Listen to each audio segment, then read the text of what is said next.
Маковски да нападне на преостанатите 2 бода.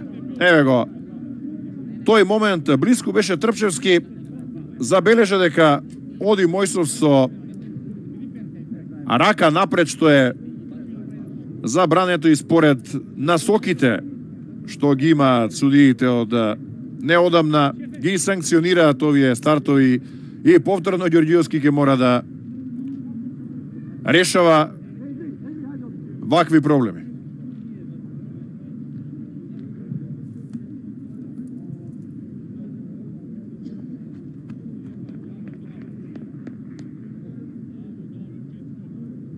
Долго траеше дуелот на Мојсов и на Кировски на теренот.